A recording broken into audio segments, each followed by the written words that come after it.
Blessed. I am Ishaka Musa Menelik. Full name Heru Ishaka Musa Menelik. That is my name that I have adopted as an African. I was born the 1st of May 1950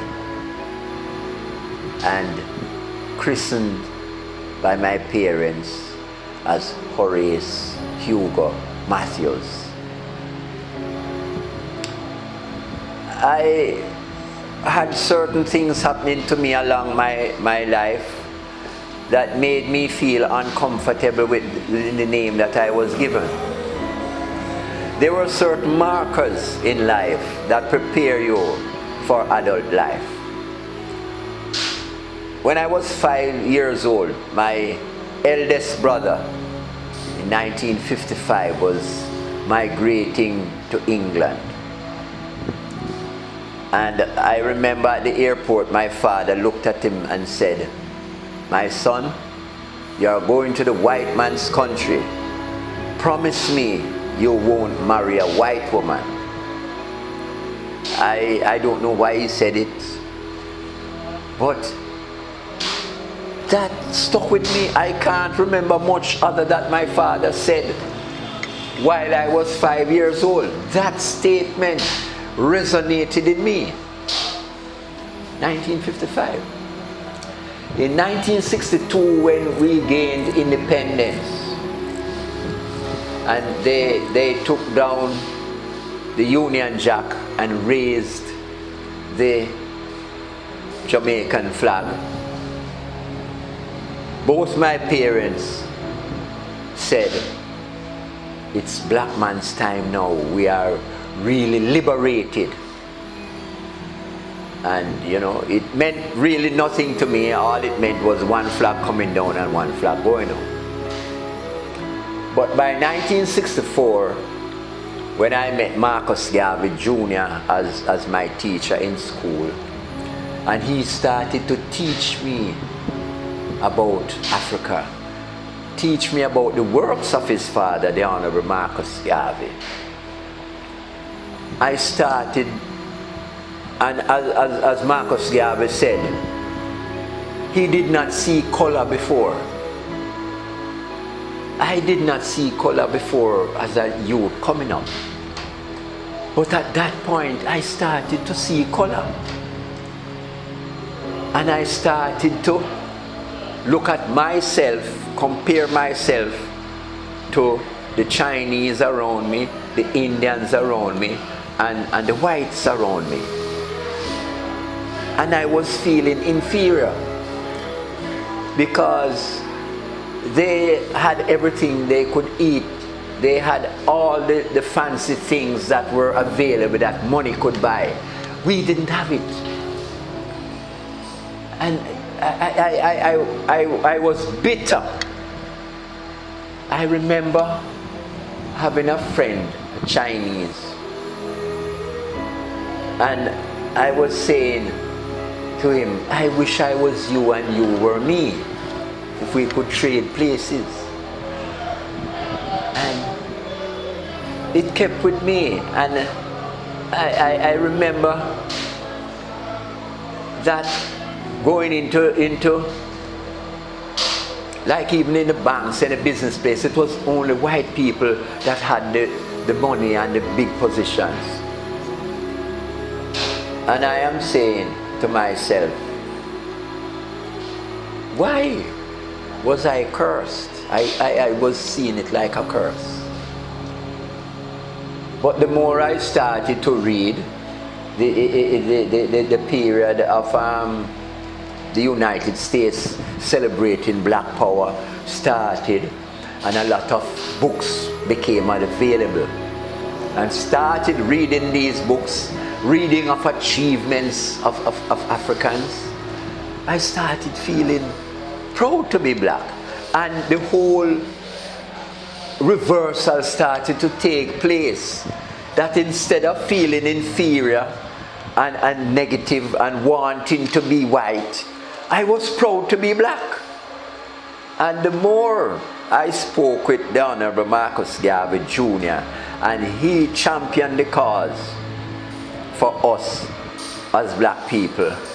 I realized then and there that I must be a part of the struggle.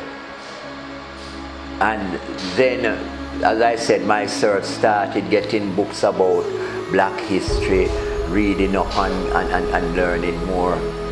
And gradually that became a part of my life, that I used to sell black literature. I used to support the Rastafari movement. Even though my parents was opposed to it, I would wear red, gold and green when I was out on my own. But when I went home, I couldn't wear it because they were against it. You know, they were not enlightened. But I was sorry for them. And gradually, I met other people. We formed little black groups. We emulated the Black Panther. We dressed like the Black Panther because at the time I could not locks and I could not wear the red, gold and green. So the next best thing for me was the Black Panther, and my father seemed to have liked the Black Panther movement. So, and my mother also. So that was good at that time. Eventually, after leaving school and hearing about the UNIA, I decided to be a member of the UNIA. Initially, the UNIA was not very active. It was a lot of older members there. So in 1974, when I traveled to New York for the first time, I met with Marcus Garvey Jr. again. And he asked me to help to relaunch the UNIA in Jamaica. I didn't get to do it. I failed in that attempt. Because what had happened, I had started now to create a family. And just the bread and butter issues of life just kept me in trying to stay afloat. By that time I had 3 children. So I had mouths to feed. But I still tried to attend functions and things like that to give my support. But it was always there in me. So it was not until in the 80s that I met up with Muta Baruka, and he was very vocal. I met up with the first president of the Marcus Garvey party, Ras Miguel Lorne, and then I started to become more active again. I eventually got involved with the UNIA, and the UNIA was up and running again. It was my money, that because you had to pay a fee to the parent body. So it was actually because the UNIA didn't have any money at the time. So I actually paid the first fee to register the UNIA, which I did not regret. I was really glad to do it. And eventually the UNIA was going. We had one division of the UNIA, the Kingston division. Eventually I met again with Marcus Garvey Jr. when he came to Jamaica, and we spoke, and he mandated me to get as many divisions of the UNIA started up. He said when Mr. Garvey was here, there was 11 divisions of the UNIA, and he talked with that authority. So he championed me to go out and get 11 divisions formed. So I had to leave the Kingston division, and I went out and I started the St. Andrew division, and I was the first president of the St. Andrew division. Then we had a division in Spanish Town, one in Montego Bay, one in St. Thomas. So we eventually had about 7 active divisions and some chapters that were not. For a division, you have to pay the fee before you are recognized, and you have to have a 7-member board sitting. So some of them did not meet up to that criteria, but they met on a regular basis, and eventually they decided to come over as an active division. Now that went on for a number of years. Then the older members started to pass off, and we eventually went on hard times. Jamaica get very hard, and eventually we had one last meeting and we decided to disband, and we mandated ourselves, say we should go out into the business world and make some money and then come back and form it, that we could finance all our doings. So we went our ways and we decided, but the Kingston division stayed active. At that time we had the name Deacon Wooldy Medin was the president of the Kingston division. So we would still go in from time to time and give the Kingston division our support. It was the only active division because all the other divisions had become inactive. So the Kingston division stayed, and I think in 2005, if my memory serves me right, the present president came to Jamaica from New York, and eventually he was there as a member, and now he is now the president of the UNIA Kingston chapter. That is Stephen Golding. He's the son of one of our former prime ministers. So out of that, we decided that the UNIA is really the fraternal organization. We need to gain state power because we didn't like the direction that both the different political parties was taking the country. So we decided to form the Marcus Garvey People's Political Party. We've relaunched. I want to say relaunch because the People's Political Party was relaunched in year 2000, but it had not done much. So to reinvigorate it and everything, get it going again, we relaunched it and renamed it the Marcus Garvey People's Political Party. So we changed it from the PPP to the MGPPP. I was an active member for a number of years. Because of my other involvements, I didn't want to take on an active role on the executive. But eventually I was offered the chairman for it, and I accepted eventually. I am a very active social worker. I'm a justice of the peace. I am a lay magistrate in the court. I am the president of the Past Students Association. I'm an active member on the board of directors of the school that I actually went to. Churchically, I'm a member of the Jamaica Council of Interfaith Fellowship. I'm a peace ambassador with an organization that was founded in Korea by Reverend Sun Myung Moon. It's a religious organization, the Universal Peace Federation. So I'm very active. Even within my community, I'm the president of the Citizens Association. So I do a lot of social work. But we decided that we should try to make a difference because the priorities that would benefit the people is not being articulated by the present government or the opposition. So we contested 2 elections and we have not gained a seat as yet, but we are still gaining recognition and we are gaining support at the ground level, which argues well for us in the future. After this just concluded election in February 25th, we have decided that instead of just offering 10 candidates, there's 63 seats to form the government.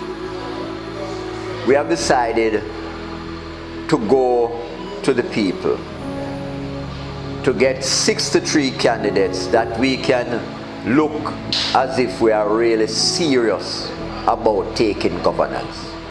So we are looking now to meet every month, and at the end of every month we want to get at least one new candidate. So over the 5-year period that it takes to get an election, we should have 63 candidates to contest the next election when it is called.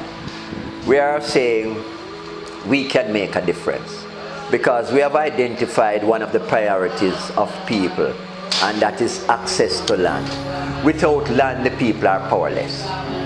Without land, and one of the things that we are saying, the present system of remuneration is incorrect, wherein under economics, the private sector companies takes 80% of the revenue that is earned by the company.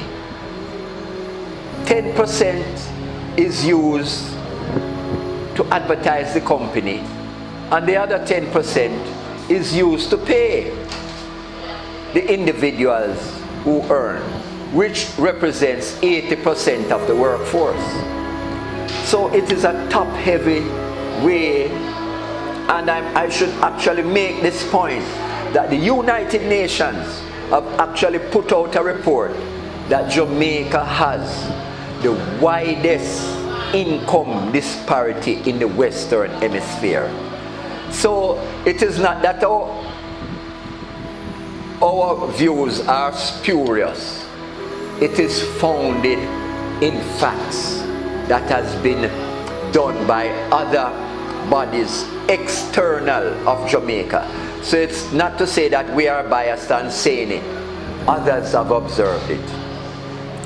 What we are proposing is to have a scientific job evaluation done. And in that, the company pie would be better distributed amongst all the stakeholders in that company. We have one company, and I'll just mention this. There's one company in Jamaica that pays its top executive $4 million per week. $4 million per week. And within that same company, you have a worker earning minimum wage, $5,600. Minimum wage per week. At the end of the week, both of them go to the same supermarket to buy a loaf of bread for $300.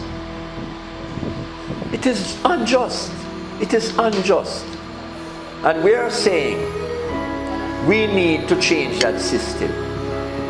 We need to get the information to the people that, listen, it cannot be same way that the British did it, that the slave owners owned everything and everybody else was workers. And they would get all the profits of the company, and the slaves would get nothing. We need to change the system.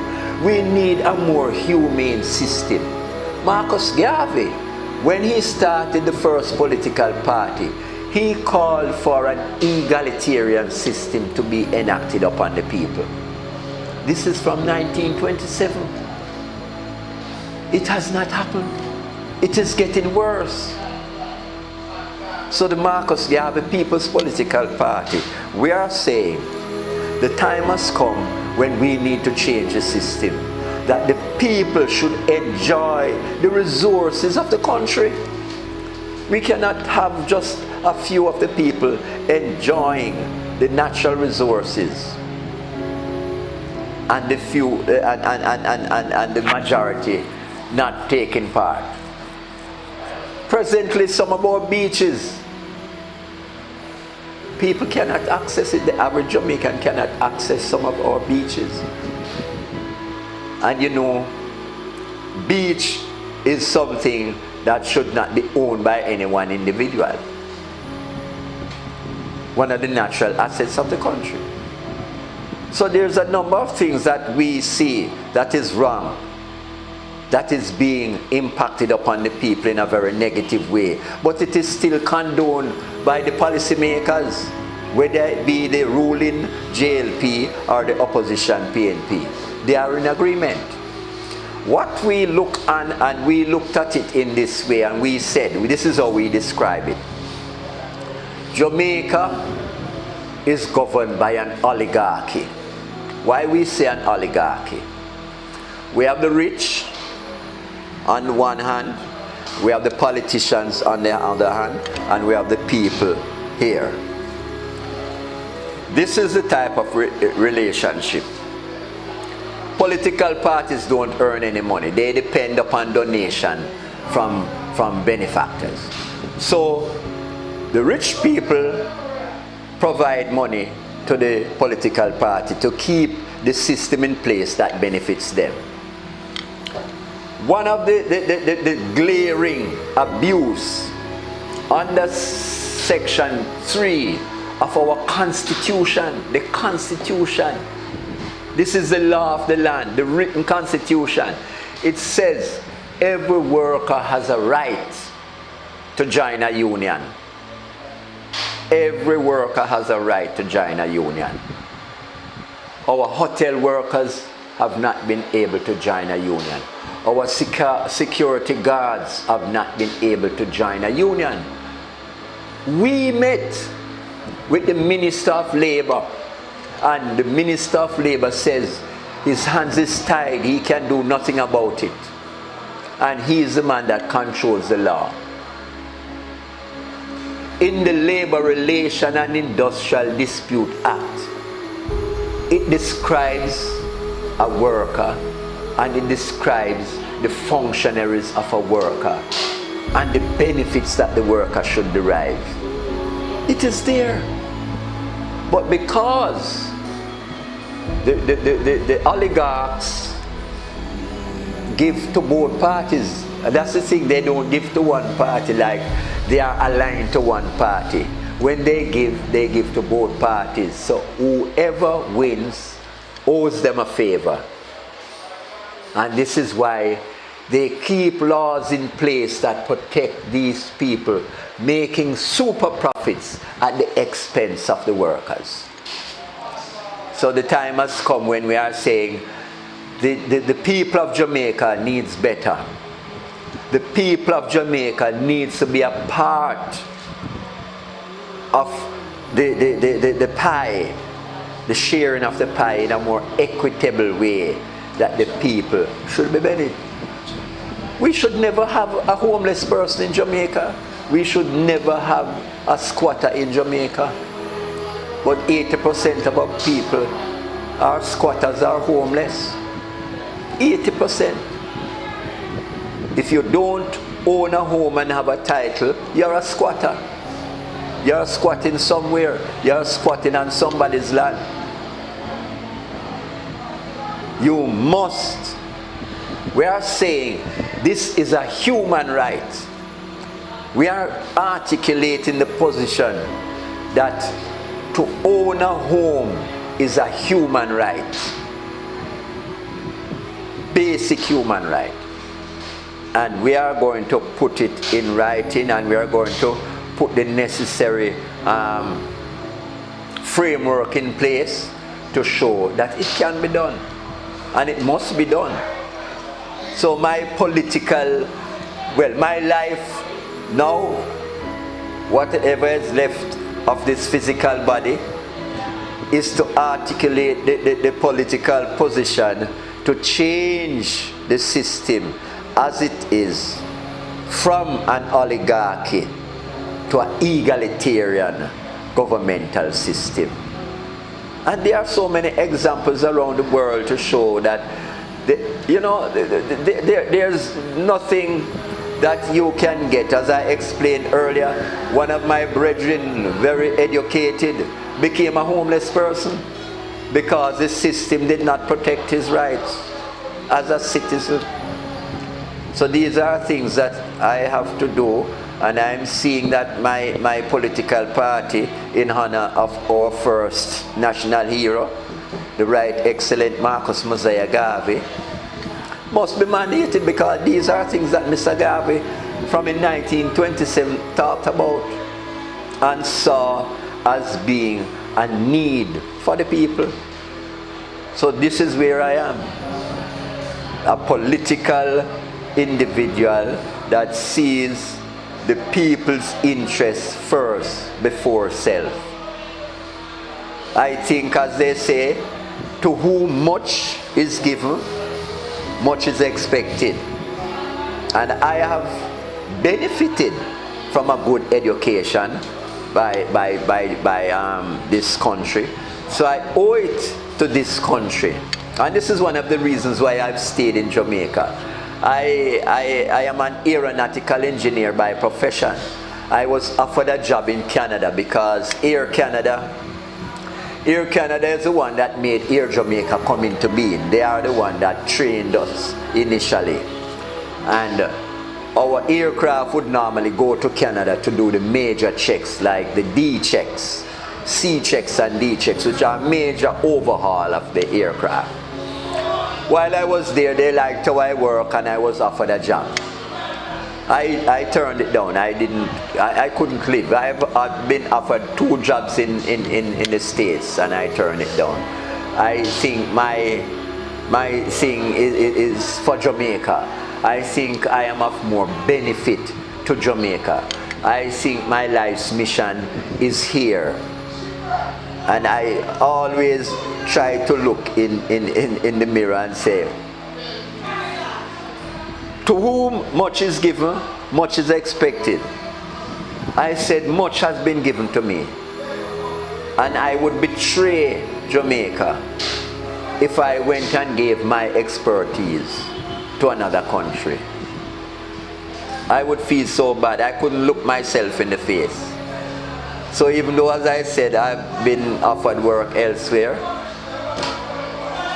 and not to mention the joy that I get from working for the people, and with my vast knowledge of African history that I've gained over the years, I'm basically willing to pass it on. Every opportunity that I get to pass on some knowledge, I try to pass on that knowledge. I go to schools, I go to the prison. We have a prison reform program.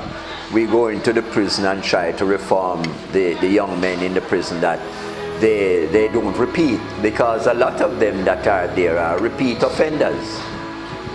So we want to break that cycle and allow them to become productive citizens, useful citizens, that they eventually will know their purpose, not just here to eat and drink and be merry, but to be useful and to pass on to the next generation. Yeah, we are our brother's keeper. And if the next generation is not taught properly, then they will destroy themselves. Yes. So it is mandated, and His Majesty said, if we don't pass on the knowledge that we have, we betray knowledge. And it is a very profound statement. I remember when I was working, I was an engineer at a factory, and a young man who worked in, okay, all right, a young man who was there sweeping the floor, and he was always complaining that he didn't get to go to school, and you know, he would love to have done the work that I'm doing. And you know what I did? In the nights after work, I told him to stay back after work, and I taught him everything about the machine, pull it down and reassemble it. And he became very proficient on that machine. And when I resigned and was leaving, I looked at the director and I said, this young man is very good. And he said, but he sweeps the floor. I said, give him a test on the machine. And they tested him and he passed with flying colors. So when I left, he got the job.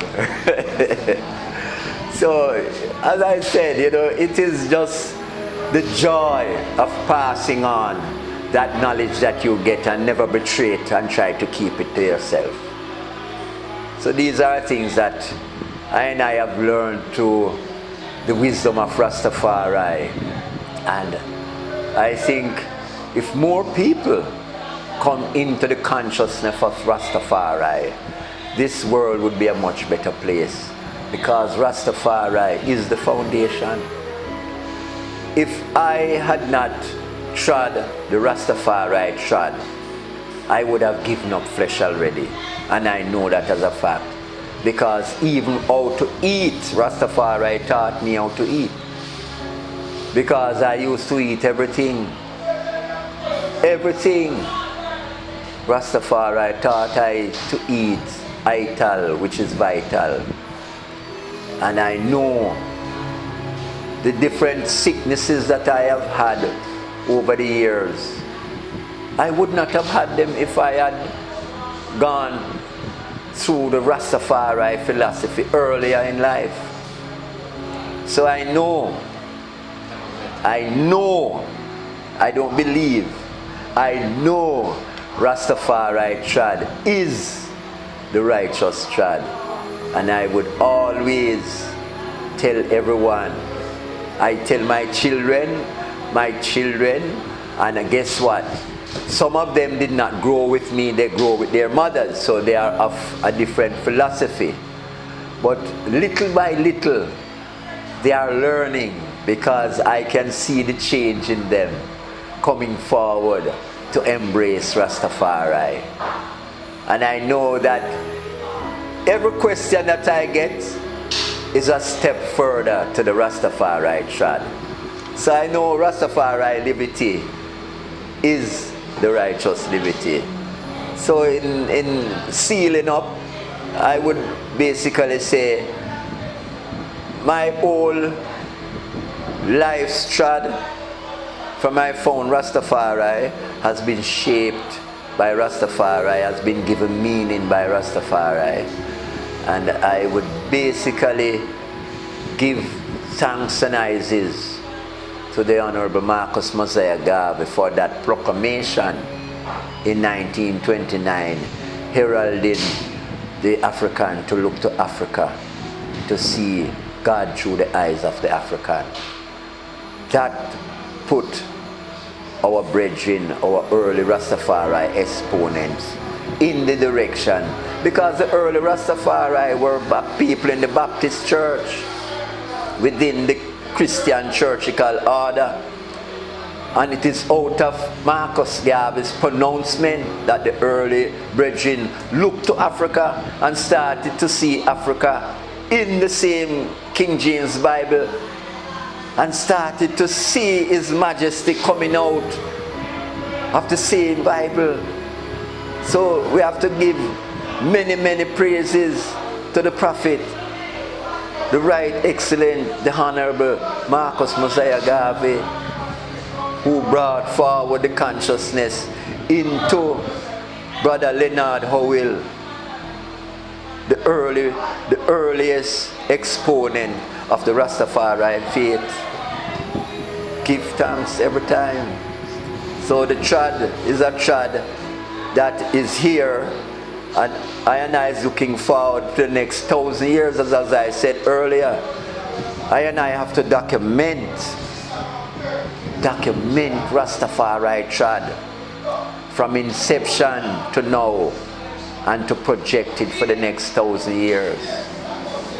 Give thanks and praises to the Most High, Jah Rastafari, ever living, ever faithful, ever sure.